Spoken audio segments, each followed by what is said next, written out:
எந்த டீம் வார அதிகமான டிவி எடுக்கிறாங்களோ அவங்களுக்கு அந்த ஸ்டேஜ்ல 10,000 ரூபாய் கேஷ் அவார்டு. வார எந்த டீம் லீஸ்டா இருக்கோ அந்த டீம் எலிமினேட் ஆயிடும். ஓகேவா? இப்ப 5 டீம் இருக்குன்னா லாஸ்டா டிவி இருக்க டீம் இந்த வாரம் எலிமினேட் ஆயிடும். அடுத்த வாரம் திருப்பியும் இப்படியே லாஸ்டா ஃபர்ஸ்ட் வர டீம் வந்து பாத்தீங்கன்னா பெஸ்ட் டீமா இருக்கும். 1500 டிவிக்கு கீழ இருந்தா எலிமினேட் ஆயிடும். ஒரு டீம் வந்து பர் வீக் 1500 டிவி கீழ இருந்தா எலிமினேட் ஆயிடும். எந்த டீமும் எலிமினேட் ஆகல அப்படின்னா ஃபைனல்ல எந்த டீம் அதிகமான டிவி பண்ணாங்களோ அவங்க தான் கப். சரியா? சரியா? யார் கப் அடிப்பீங்க? மகேந்திர டீம் தான் கவுண்ட் அதிகமா வருது. Okay super. சரிங்க, அது மட்டும் இல்ல இன்னொரு விஷயத்தையும் லான்ச் பண்றோம்.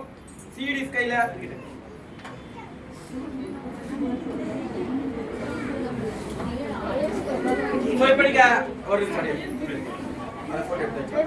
இப்ப ஐடி எடுக்கிறவங்க எல்லாருமே வந்து இப்ப நீங்க ஐடி போய் பேசுறீங்கல்ல, அவங்க 3 ஐடி தரன்றவங்க 7 ஐடியா மாத்துறதுக்கு ஏதாவது ஒரு எக்ஸ்ட்ரா ஆஃபர் நல்லா இருக்குமா? நல்லா இருக்குமா? சரி, அடுத்த வாரம் தரன்றவங்க இந்த வாரமே தரறதுக்கு ஒரு ஆஃபர் நல்லா இருக்குமா? ரெண்டாவது அச்சீவ் பண்றவங்க உடனே போய் சூப்பரா பிசினஸ் பண்ண நல்லா இருக்குமா? இதெல்லாம் யாருக்கு ஆசையா இருக்கு? அதுக்காக நம்ம சக்சஸ் டீம்ல எக்ஸ்க்ளூசிவா ஒரு ஆஃபர் லான்ச் பண்ண போறோம். என்ன அப்படின்னா, இந்த வாரம் யாரெல்லாம் 7 ஐடி போடுறாங்களோ அவங்களுக்கு சுரேன் இன் பீச் ரெசார்ட் ஃப்ரீ. ஓகேவா? இது சிடி தலைமையில தான் கூட்டு போவோம்.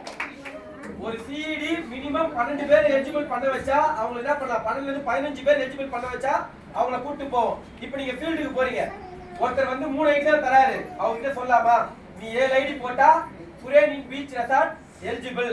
அப்ப என்ன பண்ணுவாங்க, 7 ஐடியா கன்வெர்ட் பண்ணுவாங்களா? இப்ப அடுத்தது 7 ஐடி அடுத்த வாரம் தரன்றாங்க, அவங்க கிட்ட சொல்லலாம் இந்த வாரம் பண்ணாதான் இந்த ஆஃபருக்கு எலிஜிபிள் ஆவார் சொல்லலாமா? ஐடி க்ளோஸ் ஆகுமா? இப்ப ஐடி எடுத்தாங்க, ஐடி எடுத்தவங்க இந்த பிசினஸ்ல நிலைக்கணும் அப்படின்னா இப்ப யோசிச்சு பாருங்க, இன்னைக்கு நம்ம எவ்வளவு கடவுளை வந்து கும்பிடுவோம்.